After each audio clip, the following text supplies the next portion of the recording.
Hello. ഈ അടുത്ത് social മീഡിയയിൽ ട്രെൻഡിങ് നമ്പർ 1 ആയിട്ടുണ്ടായത് നമ്മുടെ ദിയ കൃഷ്ണ അഥവാ OCയുടെ ഡെലിവറി വീഡിയോ ആണല്ലേ. എന്നാൽ ശരിക്കും പറഞ്ഞാൽ ഇതൊരു ട്രെൻഡിങ് നമ്പർ 1 ആക്കേണ്ട ഒരു സംഭവമാണോ? എല്ലാവരും കൂടി അങ്ങനെ ഒരു വലിയൊരു സംഭവമായിട്ട് കാണേണ്ട കാര്യമുണ്ടോ ഈ ഡെലിവറിനെ പറ്റി? എന്താണെന്ന് വെച്ചാൽ കാലാകാലങ്ങളായിട്ട് നമ്മുടെ നാട്ടിലുള്ള നമ്മുടെ അമ്മമാരും അമ്മുമ്മമാരും പിന്നെ ഒട്ടുമിക്ക സ്ത്രീകളും എന്ത് ചെയ്യുന്ന പ്രസവിച്ചിട്ട് തന്നെയല്ലേ കുട്ടികൾ ഉണ്ടാവുന്നത്. അപ്പോൾ പിന്നെ ഇതെന്തോ ഒരു വലിയ സംഭവമായിട്ട് നോക്കി കാണേണ്ട ഒരു സാധനമാണോ ഇത് ശരിക്ക്? ഈ ഒരു ദിയാകൃഷ്ണൻ്റെ ഒക്കെ കാര്യം എടുക്കുകയാണെങ്കിൽ ആ പ്രസവത്തിന് അവരുടെ ഫാമിലി മൊത്തം ഉണ്ട്, കൂടാണ്ട് അവരുടെ ഭർത്താവും അവരുടെ കൂടെ തന്നെ ഉണ്ടായിരുന്നു. നമ്മുടെ നാട്ടിലൊക്കെ ഒരു ചടങ്ങ് എന്താണെന്ന് വെച്ചാൽ 7-ാം മാസം പെണ്ണ് സ്വന്തം വീട്ടിലോട്ടേക്ക് പോയാൽ പിന്നെ പ്രസവത്തിന് ശേഷം 3-ാം മാസം കഴിഞ്ഞിട്ട് മാത്രമേ ഭർത്താക്കന്മാരുമായിട്ടുള്ള നേർക്ക് അങ്ങനെ സംസാരവും അങ്ങനെയുള്ള കാര്യങ്ങളെല്ലാം പാടുന്ന നമ്മൾ പണ്ടത്തെ ആൾക്കാരൊക്കെ പറയുന്നത്. അപ്പോൾ അങ്ങനെ ഇരിക്കുമ്പോഴാണ് ഇവരെല്ലാവരും കൂടി ഒരു പ്രസവത്തിന് നിൽക്കുന്നത്. ഇനി അത് അവരെ കുടുംബം മാത്രമാണ് പോട്ടെ, ഇത് ഇതുവരെ നടക്കാത്തൊരു പ്രസവം പോലെ ഈ ലോകം മൊത്തം കാണിക്കേണ്ട ഒരു കാര്യമുണ്ടോ? അപ്പോൾ അതിനെ പറ്റിയിട്ട് സംസാരിക്കാനാണ് ഞാൻ ഇന്ന് ഈ വീഡിയോ ആയിട്ട് വന്നിട്ടുള്ളത്. അതിനെപ്പറ്റി സംസാരിക്കുന്നതിന് മുന്നേ ഇന്ന് നമ്മുടെ സമൂഹത്തിൽ കണ്ടുവരുന്ന ചില കാര്യങ്ങളെ പറ്റി കൂടി സംസാരിക്കാൻ ഞാൻ വിചാരിക്കുന്നു. അതിന് മുന്നേ ഞാനൊക്കെ ജനിച്ച സമയത്തോ അല്ലെങ്കിൽ ഞാനൊക്കെ ചെറുതായിരുന്ന സമയത്ത് നമുക്ക് നോക്കിയാൽ മനസ്സിലാവുമായിരുന്നു, ഏതെങ്കിലും ഒരു വീട്ടിലൊരു പെൺകുട്ടിയാണ് ജനിക്കുന്നതെന്ന് അറിയുമ്പോൾ ആ വീട്ടുകാർക്കും നാട്ടുകാർക്കെല്ലാം ഒരുമാതിരി ഒരു സങ്കടവും വിഷമമൊക്കെയാണ്. എന്താണെന്ന് വെച്ചാൽ ഒരു 18 വയസ്സാകുമ്പോൾ ഇവളെ ഇങ്ങനെ കല്യാണം കഴിപ്പിച്ച് വിടണം, ഇവളെ വളർത്തണം, ആൺകുട്ടികളാകുമ്പോൾ പിന്നെ വീട്ടിൽ തന്നെ നിൽക്കുമല്ലോ.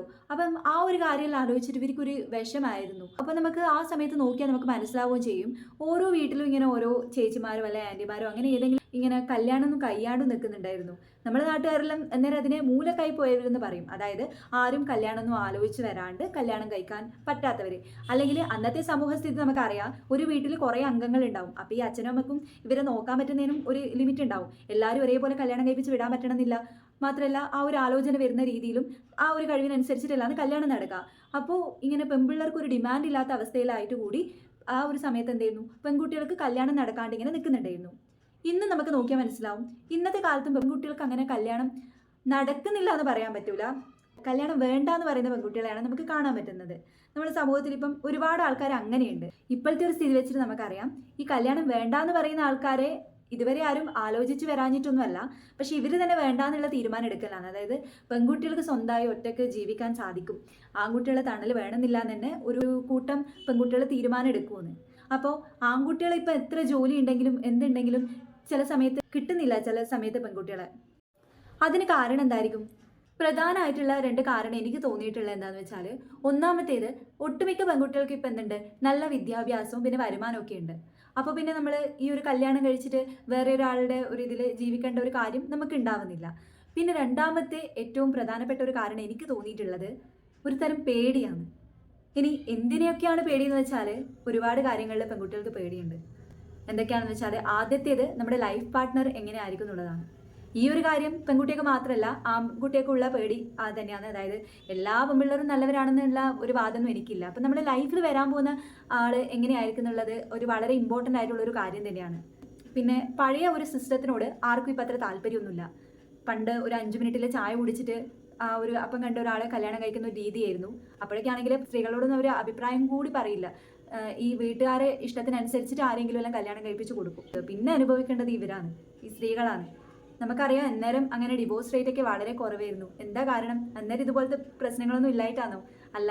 എന്ന് വെച്ചാൽ അന്നേരത്തെ നമ്മൾ ആൾക്കാരൊക്കെ മാക്സിമം സഹിച്ചിട്ട്, ഒന്നാമത് വീട്ടിലോട്ട് തിരിച്ചു പോയിട്ട് കാര്യമില്ല, വീട്ടിലുള്ളവർ കുറ്റപ്പെടുത്തും, വലിയ ഫാമിലി ആയിരിക്കും. അപ്പോൾ അങ്ങനെ പോയാൽ അവർക്കും അതൊരു നാണക്കേടായിരിക്കും. അങ്ങനെയുള്ള കാര്യങ്ങളാണ് നമുക്കിവിടെ കാണാൻ പറ്റുന്നത്. പക്ഷേ ഇപ്പം അതുപോലെയല്ല, ഇപ്പോഴത്തെ സ്ഥിതികളൊക്കെ മാറി. അപ്പോൾ ആ ഒരു കാര്യം എന്തായാലും ഒരു പ്രധാന പ്രശ്നമാണ്. നമ്മുടെ ലൈഫിലോട്ട് വരുന്ന ആൾ എങ്ങനെയായിരിക്കും, അഥവാ ഇനി ഒന്നിനും നമ്മളെ ഒരു സപ്പോർട്ട് ചെയ്യാത്ത ആളാണ്, ഒരു തരത്തിൽ നമ്മുടെ ഒരു വാക്കിന് ഒരു വില കൊടുക്കാത്ത ആളാണെങ്കിൽ നമ്മൾ പിന്നെ വെറുതെ ഒരു കാര്യത്തിൽ കൊണ്ടുപോയി എടുത്ത് ചാടി വീഴേണ്ട കാര്യമില്ലല്ലോ. നമ്മുടെ പണിയെ നോക്കി നമുക്ക് കിട്ടുന്ന വരുമാനത്തിൽ ജീവിച്ചാൽ പോരെ. പിന്നെ അതേപോലെ തന്നെ ഈ കയറി ചെല്ലാൻ പോകുന്ന വീട് എങ്ങനെയായിരിക്കും നമുക്കറിയില്ല. ഇപ്പോഴുള്ള സമൂഹത്തിൽ നമുക്ക് നോക്കിയാൽ അറിയും, പൊതുവേ ഒരു വീട്ടിൽ ഒരു പെൺകുട്ടിയോ അല്ലെങ്കിൽ കൂടി പോയാൽ 2 പെൺകുട്ടികളൊക്കെ ഉണ്ടാവുള്ളൂ. അപ്പോൾ ഇവരെ അച്ഛനും അമ്മയൊക്കെ മാക്സിമം നല്ല രീതിയിലാണ് വളർത്തുക. അവരെ കൊണ്ടാവുന്ന പോലെയുള്ള വിദ്യാഭ്യാസം എല്ലാം അവർക്ക് കൊടുത്തിട്ടായിരിക്കും നല്ല രാജ്ഞീനെ പോലെ ആയിരിക്കും വളരുന്നുണ്ടാവുക സ്വന്തം വീട്ടിൽ. അപ്പോൾ അത് കഴിഞ്ഞിട്ട് നമ്മൾ എന്തായാലും ഒരു പറിച്ച് നടലാണ് കല്യാണത്തിലൂടെ നടക്കുന്നത്. അപ്പം ഇങ്ങനെ പറിച്ച് നട്ടിട്ട് പോകുന്ന വീട്ടിൽ നമ്മൾ വെറും വേലക്കാരിനെ പോലെയാണ് അവർ കാണുന്നുണ്ടെങ്കിലോ, അങ്ങനെയുള്ള പേടിയൊക്കെ എല്ലാവർക്കും ഉണ്ട്. പിന്നെ അവിടുത്തെ അമ്മയും അച്ഛനും ബാക്കി കുടുംബക്കാരെല്ലാം നമ്മളെ ഈ പുറത്തുനിന്ന് വരുന്ന ആളായിട്ട് തന്നെയാണോ കാണുക, അല്ലെങ്കിൽ നല്ല രീതിയിൽ കാണുമോ, അങ്ങനെയുള്ള ടെൻഷനും. പിന്നെ നമ്മളിപ്പം പ്രധാന പ്രശ്നം എന്താ വെച്ചാൽ നമ്മളിവിടെ സോഷ്യൽ മീഡിയയിലൊക്കെ കാണുന്നില്ലേ ഒരുപാട് കാര്യങ്ങൾ, അല്ലെങ്കിൽ നമ്മുടെ ചുറ്റും നമ്മൾ വായിക്കുന്നില്ലേ സ്ത്രീധനത്തിൻ്റെ പേരിൽ ഇങ്ങനെ പ്രശ്നങ്ങൾ ഉണ്ടായി, പിന്നെ ഒരുപാട് സ്ത്രീധനം കൊടുത്തു എന്നിട്ടൊന്നും മതിയായിട്ടില്ല, അങ്ങനെ പീഡിപ്പിച്ചു, അങ്ങനെ ഒരുപാട് പ്രശ്നങ്ങൾ നമ്മൾ കാണുന്നുണ്ട്. ഇപ്പോൾ ഇന്നുകൂടി ഇങ്ങനെ ഒരു വാർത്ത ഉണ്ടായിട്ടുണ്ടായിരുന്നു. അപ്പോൾ അങ്ങനെയുള്ള കാര്യങ്ങളൊക്കെ ഒരുപാട് ഷോക്കിംഗ് ആയിട്ട് തന്നെയാണ് വരുന്നത്. പിന്നെയുള്ളൊരു പ്രധാന പേടി എന്ന് പറയുന്നത് എന്തായാലും പ്രസവം എന്നുള്ള ഒരു കാര്യമായിരിക്കും. ഇതിനെല്ലാം എത്ര പേടിക്കാനുണ്ടോ, കാലാകാലങ്ങളായിട്ട് നടന്നു വരുന്നതല്ലേ, അത് ഒരു സിമ്പിളായിട്ടുള്ള കാര്യമല്ലേ എന്നെല്ലാം ആലോചിച്ച് തള്ളിക്കളയാനാണെങ്കിൽ അതത്ര സിമ്പിളായിട്ടുള്ള കാര്യം അല്ല. ഒട്ടുമിക്ക സ്ത്രീകളും അല്ലെങ്കിൽ കല്യാണം കഴിഞ്ഞ ആൾക്കാരും ചിലപ്പോൾ ആഗ്രഹത്തോടെ ആയിരിക്കൂല ഇങ്ങനെ ഒരു ഡെലിവറിക്ക് നോക്കുന്നത്. ഈ വീട്ടുകാരുടെ സമ്മർദ്ദം മൂലം ഇങ്ങനെ ആൾക്കാർ എപ്പോഴും ചോദിച്ചുകൊണ്ടിരിക്കുമല്ലോ, കല്യാണം കഴിഞ്ഞ് ഒരു 6 മാസം ആവേണ്ട, അപ്പം മുതലേ നാട്ടുകാർക്കും ബാക്കിയുള്ളവർക്കെല്ലാം ടെൻഷനാണ്. കുട്ടികളായില്ലേ, ഇനി അങ്ങോട്ട് പോയാൽ ആവൂല, ഇവരുടെ ഹസ്ബൻഡ് ആൻഡ് വൈഫായിട്ട് കുറച്ച് സമയം ചിലവഴിക്കുക, അങ്ങനെയൊന്നും അവർ ആഗ്രഹിക്കുന്നില്ല. കല്യാണം കഴിഞ്ഞാൽ പിന്നെ പെട്ടെന്ന് തന്നെ ഒരു കുട്ടിയാവുക, പിന്നെ അവരെ നോക്കുക, അങ്ങനെയുള്ള കാര്യങ്ങളാണ്. ഇനി അതും ഒരു വിഭാഗം ആൾക്കാർ. അപ്പോൾ ഈ ബാക്കിയുള്ളവരുടെ പ്രഷർ താങ്ങിയിട്ട് ഒരു കുട്ടിയാവാന്ന് ചിന്തിക്കുന്ന ഒരു വിഭാഗം ആൾക്കാരുണ്ടാവും. പിന്നെ അല്ല, എനിക്ക് ഒരു കുട്ടീനെ പെട്ടെന്ന് വേണം, അല്ലെങ്കിൽ ഒരു കുട്ടീനെ വേണം, അത് വളരെ സന്തോഷത്തോടു കൂടി ഒരു കുട്ടി വേണമെന്ന് ആഗ്രഹിക്കുന്ന കുറച്ച് പെൺകുട്ടികളുണ്ടാവാം. അപ്പോൾ ഇങ്ങനെ 2 തരത്തിലുള്ളവരാണെങ്കിലും അനുഭവിക്കാനുള്ള വേദനയെല്ലാം ഏകദേശം ഒരുപോലെയാണ്.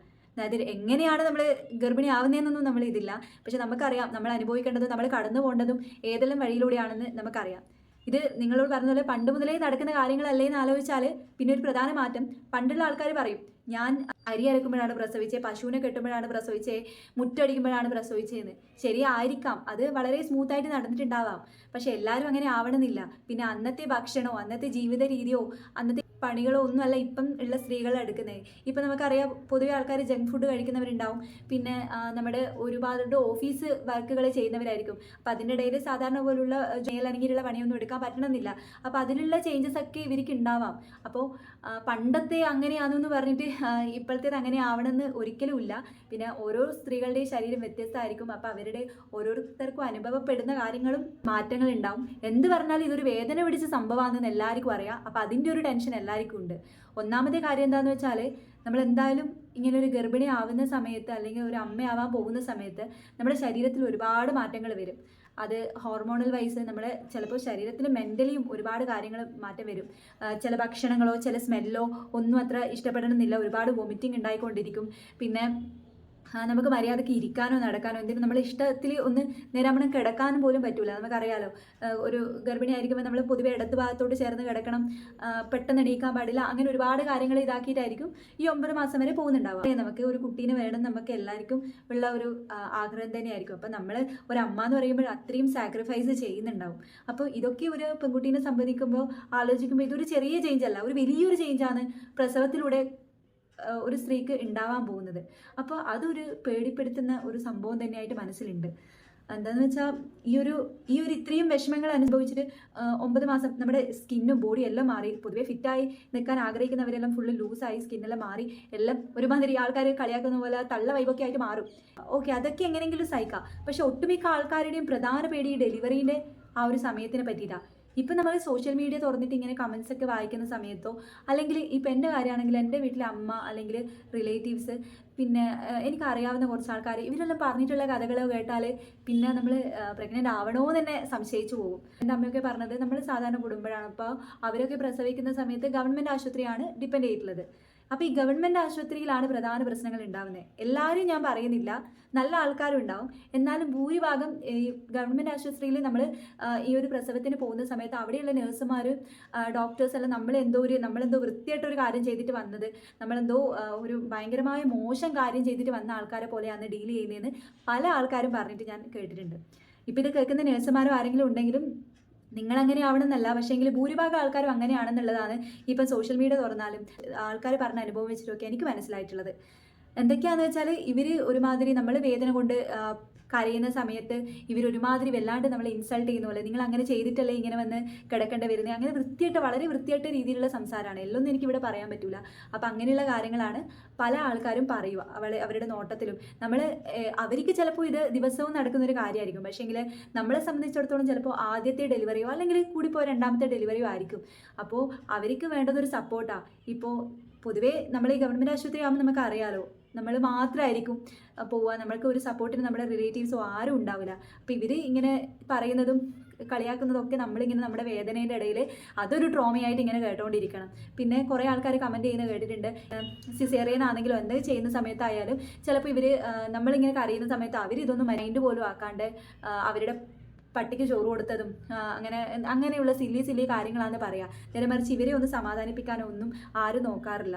അങ്ങനെ ഒരുപാട് കമൻറ്റുകൾ ഞാൻ കേട്ടിട്ടുണ്ട്. അപ്പോൾ അതൊക്കെ കേൾക്കുമ്പോൾ നമുക്ക് എവിടെയാണെന്നൊന്ന് ഇങ്ങനെ ഒരു സംഭവം ചെയ്യണമെന്ന് നമുക്ക് എവിടെയാണ് തോന്നുക. പിന്നെ നമുക്കറിയാമല്ലേ, ഇതിപ്പോൾ നോർമൽ ഡെലിവറി ആയാലും സിസേറിയൻ ആയാലും രണ്ടിൻ്റെതായിട്ടുള്ള പെയിൻ ഉണ്ട്. നോർമൽ ഡെലിവറി ആകുമ്പോൾ നമുക്കറിയാം വെജൈനയൊക്കെ കീറിയിട്ടാണ് കുട്ടിയൊന്ന് പുറത്തെടുക്കുക. ഒരുപാട് പ്രശ്നങ്ങളും വേദനയും സഹിച്ചിട്ടുമാണ് ഈ ഒരു കുട്ടീനെ കിട്ടുക. ഇനി സിസേറിയൻ ആയ സമയത്ത് ആ ഒരു സമയത്ത് വേദന ഉണ്ടാവില്ല എന്നല്ലാണ്ട് ഒരു സമയത്ത് ചെറിയ വേദന ഉണ്ടാവുമായിരിക്കാം, അത് കഴിഞ്ഞിട്ട് ഉള്ള ഭയങ്കരമായ വേദന അവർ അനുഭവിക്കേണ്ടി വരുന്നത്. അപ്പോൾ ഈ 2 പ്രസവ രീതി ആയാലും ഒന്നും അത്ര വലിയ സുഖമുള്ള പരിപാടിയൊന്നും അല്ല. രണ്ടിലായാലും നല്ല വേദനയാണ് അനുഭവിക്കേണ്ടി വരുന്നത്, എല്ലാവർക്കും അറിയാം. അപ്പോൾ ഇതിൻ്റെ ഇടയിൽ നമുക്കിപ്പം നമ്മളെ ആരും ഈ ലേബർ റൂമിലൊന്നും കയറാത്തത് കൊണ്ട് തന്നെ ഇതിനുള്ളിൽ എന്തൊക്കെയാണ് നടക്കുന്നതെന്ന് അവർക്ക് മാത്രമേ അറിയുള്ളൂ. നമ്മൾ ചിലപ്പോൾ ബോധത്തിൽ തന്നെ ആയിരിക്കില്ല. ഇതിൻ്റെ ഈ ഒരു വേദന ചിലപ്പോൾ വേദന സഹിച്ച് നമ്മളിങ്ങനെ എന്തെങ്കിലും കരയുന്ന സമയത്തും ഇവരത് മൈൻഡ് ചെയ്യാണ്ട് ഇരിക്കുന്നുണ്ടാവാം, അല്ലെങ്കിൽ പിന്നെ ഒന്നും പറയാതിരിക്കുന്നവരും ആയിരിക്കാം. ഇതിപ്പോൾ ഞാൻ വെറുതെ പറയുന്നൊന്നുമല്ല. ഇപ്പം നമുക്ക് വാർത്തയിൽ തന്നെ നമുക്ക് കേൾക്കാൻ പറ്റുന്നില്ലേ, ചില സമയങ്ങളിലെല്ലാം ഈ സിസേറിയൻ കഴിഞ്ഞിട്ടെല്ലാം കുറേ വർഷങ്ങൾ കഴിഞ്ഞിട്ടും ഈ അമ്മക്ക് വയറുവേദന മാറുന്നില്ല. വയ്യ നോക്കുമ്പോഴാണ് സർജറി ചെയ്ത കത്രിക വയറ്റിൻ്റെ ഉള്ളിലായിപ്പോയി, പിന്നെന്തോ സ്പോഞ്ച് വയറ്റിൻ്റെ ഉള്ളിലായിപ്പോയി. അങ്ങനെ ഒരുപാട് കേസുണ്ട്. ഇതെല്ലാം സംഭവം പറഞ്ഞാൽ പിന്നെ പറഞ്ഞിട്ട് ഒരു കാര്യവുമില്ല. ഇതിപ്പം ഡോക്ടേഴ്സിനും അവർക്ക് ആർക്കും ഇതിൽ വലിയ കാര്യങ്ങളൊന്നും ഉണ്ടാവില്ല. പോയാലും നമുക്ക് മാത്രം പോയി, വേദന സഹിക്കിടുന്നത് നമ്മൾ മാത്രം. അപ്പോൾ ഇതൊരു വലിയൊരു പേടിയുള്ളൊരു കാര്യം തന്നെയാണ് ഒട്ടുമിക്ക പെൺകുട്ടിയേക്കും. അപ്പോൾ ഈ ഒരു സന്ദർഭത്തിലാണ് ഈ ദിയാകൃഷ്ണൻ്റെ വീഡിയോ ആയിട്ട് ഞാൻ പറയാൻ കാരണം. ദിയാകൃഷ്ണ ചെയ്തിട്ടുള്ള ഈ ഒരു കാര്യം ദിയാകൃഷ്ണ മാത്രമല്ല, മുന്നേ നമ്മുടെ ശ്വേതാമേനോനും ചെയ്തിട്ടുണ്ട്. അപ്പോൾ എന്നാലും ഇപ്പോൾ കൂടുതൽ ആൾക്കാർ ശ്രദ്ധിക്കപ്പെട്ടിട്ടുള്ള ഇതുകൊണ്ടാണ്. ഇപ്പോൾ ആൾക്കാർക്കെല്ലാം ഏകദേശം പ്രസവത്തിൽ സിമ്പിൾ അല്ല എന്നുള്ളൊരു തോന്നലെങ്കിലും ഇത് ഒരു വീഡിയോ കണ്ടിട്ട് ആൾക്കാർക്ക് തോന്നി തുടങ്ങി. മാത്രമല്ല നമുക്കും ഇങ്ങനെ നമ്മുടെ ഒരു സപ്പോർട്ടിന് നമ്മുടെ ഹസ്ബൻഡിനെയോ അല്ലെങ്കിൽ നമ്മുടെ അമ്മയോ ആരെങ്കിലും ഒന്ന് കൂടെ കൂട്ടിയെങ്കിൽ നമുക്ക് നല്ലതാണെന്നുള്ള തോന്നൽ എല്ലാവർക്കും വന്നു തുടങ്ങി. മാത്രമല്ല ഭർത്താക്കന്മാരായാലും നമ്മുടെ ഭാര്യ ഇത്രയും വേദന സഹിച്ചിട്ടാണ് പോകുന്നത്, അപ്പോൾ അവരുടെ കൂടെ നമ്മൾ സപ്പോർട്ട് ചെയ്യണം എന്നുള്ളൊരു തോന്നൽ വന്നു തുടങ്ങി. ഞാൻ ആദ്യം പറഞ്ഞിട്ടുണ്ടായിരുന്നു, പണ്ടത്തെ കാലത്ത് ഒരു സംഭവമുണ്ട്, 7 മാസം കഴിഞ്ഞാൽ പിന്നെ കുട്ടി ജനിച്ച് 3-ാം മാസത്തിൽ മാത്രമേ ഭർത്താവിനുമായിട്ട് അങ്ങനെ സംസാരിക്കാനേ പാടുള്ളൂ എന്ന്. അതൊക്കെ എപ്പോഴേ മാറേണ്ട നിയമങ്ങളാണെന്നാണ് എനിക്ക് ചോദിക്കാനുള്ളത്. കാരണം എന്താണെന്ന് വെച്ചാൽ നമുക്ക് ആ ഒരു സമയത്ത് ഏറ്റവും കൂടുതൽ വേണ്ടത് നമ്മുടെ ഈ ഒരു കുട്ടിയുടെ അച്ഛൻ്റെ സപ്പോർട്ടായിരിക്കും അല്ലേ. നമ്മളെ ബാക്കിയുള്ള ആരെക്കാളും ചിലപ്പോൾ മനസ്സിലാക്കാൻ കഴിയുന്നത് നമ്മുടെ ഭർത്താവിനായിരിക്കും. അപ്പോൾ അവരെ ഇങ്ങനെ ദൂരെ പറഞ്ഞയച്ചുകൊണ്ട് എന്ത് കിട്ടാനാ, അതും ഇവർക്കൊരു ട്രോമയായിട്ടല്ലേ മാറുള്ളൂ. അപ്പോൾ അങ്ങനെയുള്ള നിയമങ്ങളെല്ലാം പണ്ടേ മാറ്റി കളയേണ്ടതാണ്. ഭർത്താവ് വരിക എന്ന് വെച്ചാൽ ഭാര്യയ്ക്ക് അതൊരു ഇമോഷണൽ സപ്പോർട്ടായിരിക്കും, മെൻ്റലി ഇമോഷണലി. എന്ത് പറഞ്ഞാലും നമുക്കറിയാം, സാധാരണ ഒരു മനുഷ്യന് താങ്ങാൻ പറ്റുന്ന പരമാവധി പെയിൻ എന്ന് പറഞ്ഞാൽ 45 ഡെല്ലാണ്. പക്ഷേ ഒരു പ്രസവ സമയത്ത് ഒരു സ്ത്രീ അനുഭവിക്കുന്നത് ഏകദേശം 57 ഡെല്ലോളം പെയിനാണ്. അതായത് ഒരു 20 അസ്ഥി ഒന്നിച്ച് ഒടിയുന്നത്ര വേദന അവർ സഹിക്കുന്നുണ്ട്. അപ്പോൾ ഇതെല്ലാം ആലോചിക്കുമ്പോൾ പൊതുവെ പെൺകുട്ടികൾ പിന്നെ കല്യാണം കഴിക്കണോ എന്നുള്ളൊരു തോന്നലായിട്ട് പെൺകുട്ടികൾ മാറിയിട്ടുണ്ടാവും. അപ്പോൾ ഈ ദിയാകൃഷ്ണി ചെയ്ത കാര്യം എന്ന് വെച്ചാൽ അബ്സല്യൂട്ട്ലി ഞാൻ 100% ആയിട്ട് യോജിക്കുവാണ്. കാരണം ഇങ്ങനെ ഒരു കാര്യം ചെയ്തുകൊണ്ട് നമ്മൾ ഈ സമൂഹത്തിൽ കുറേ ആൾക്കാർക്കെങ്കിലും ഒരു ഇത് വന്നു, ഇങ്ങനെയാണല്ലോ വേദന സഹിക്കുന്നത്, അല്ലെങ്കിൽ ഇങ്ങനെയാണല്ലോ ഇവർ അനുഭവിക്കുന്നത് എന്നുള്ളൊരു കാര്യങ്ങൾ തോന്നിയിട്ടുണ്ടാവും. മാത്രമല്ല കുറച്ച് ആൾക്കാർക്കെങ്കിലും എൻ്റെ ഭാര്യയ്ക്കും ഇങ്ങനെ ഒരു സപ്പോർട്ട് കൊടുക്കാൻ പറ്റണം, അല്ലെങ്കിൽ എൻ്റെ മോക്കും ഇങ്ങനെ ഞാൻ കൂടെ നിന്ന് ഈ ഒരു ഡെലിവറി അവളുടെ സുഖാക്കണം, അങ്ങനെയുള്ളൊരു കാര്യം കുറച്ച് ആൾക്കാർക്കെങ്കിലും തോന്നിയിട്ടുണ്ടാവും. എല്ലാവർക്കും അത് അഫോർഡ് ചെയ്യാൻ പറ്റുമെന്ന് എനിക്കറിയില്ല. കാരണം ഒരു ദിവസം 12,000 രൂപയോളം വരുന്നുണ്ട് ഒരു റൂമിൻ്റെ, ആ സ്യൂട്ട് റൂമിൻ്റെ ചാർജ് എന്ന് പറയുന്നത്. എല്ലാവർക്കും അതുപോലെ നല്ലൊരു ഡെലിവറി നടക്കാൻ പറ്റട്ടെ എന്ന് ഞാൻ ആഗ്രഹിക്കുന്നു. മാത്രമല്ല ഗവൺമെൻറ് ഹോസ്പിറ്റലായാലും ഇങ്ങനെ എന്തെങ്കിലും ഒരു സിസ്റ്റം വന്നാൽ അത് വളരെ വലിയൊരു കാര്യമായിരിക്കും. പിന്നെ ഞാൻ പറഞ്ഞത് ഒട്ടുമിക്ക ആൾക്കാരുടെ അനുഭവങ്ങൾ വെച്ചിട്ടാണ് ഞാൻ പറഞ്ഞിട്ടുള്ളത്.